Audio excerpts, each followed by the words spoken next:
good morning to everyone. My title is The House in the Woods. A poor woodcutter lived with his wife and 3 daughters in a small hut on the edge of a large forest.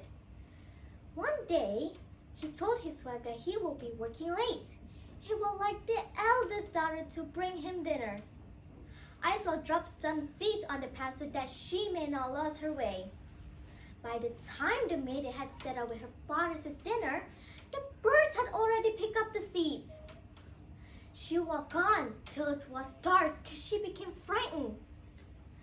Then, suddenly, she saw a light on a distance, and she hoped that she could rest there for the night.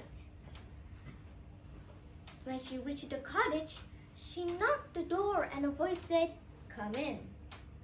The girl opened the door and saw an old man sitting at the table. She could also see a hen, a cock, and a brown cow. The girl begged for a night's lodging and the man said, "There's plenty of food to spare. Please cook us some supper." The girl cooked a good meal, brought up for the old man and herself, but none for the animals. After eating, she was ready to sleep. The old man said, "There are 2 beds in a room downstairs. Cover them with white sheets and wait for me until I come down to sleep too." The girl went down the stairs and made the beds. She slept on one of the beds without waiting for the old man to appear. When the old man came down and saw the girl as fast asleep, he shook his head. Opening a trapdoor, he dropped her in the cellar below. Later that evening, the woodcutter returned home complaining how hungry he was because no one had brought his dinner.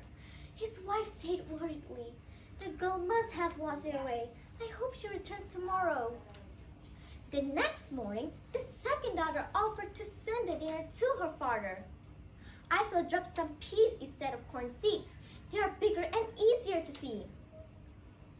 Unfortunately, the birds in the woods had picked them all up, just like the day before. The poor girl wandered in the forest till it was dark. She also arrived at the old man's cottage, was invited in, and given a night's lodging. The girl cooked a good meal, ate with the man, and gave none to the animals. As soon as the girl was fast asleep, the old man also dropped her in the cellar below. On the 3rd morning, the woodcutter asked his youngest daughter to bring the dinner to him. His wife was reluctant to do so, saying sadly, "Shall I also lose my youngest daughter too?" The woodcutter said, "Don't worry, the girl is good and steady. I shall drop some beans this time to show her the way more clearly." This time, the pigeons had eaten up all the beans. In the darkness, she saw a lit cottage, and she begged the old man very politely to be allowed to spend the night there.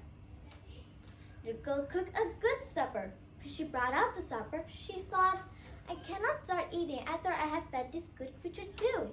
Then she fed the hen, the cock, and the cow. Only then did she sit down at the table and eat what was left for her. After that, she went down the stairs like her sisters did and made the beds. She waited very patiently for the old man to lie down, chose the other bed, sang her prayers before she went to sleep. When she woke up, she was amazed to find herself lying in a large, beautiful chamber.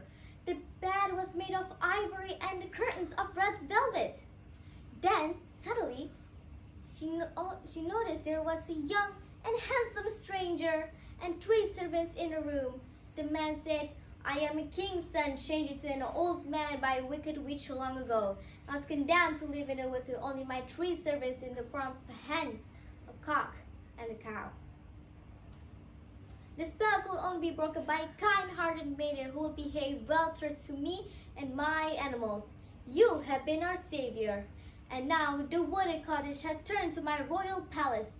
The girl asked, "Where are my 2 sisters?" The prince said, "Don't worry, they are safe in the cellar. You have to be kinder to the animals after this."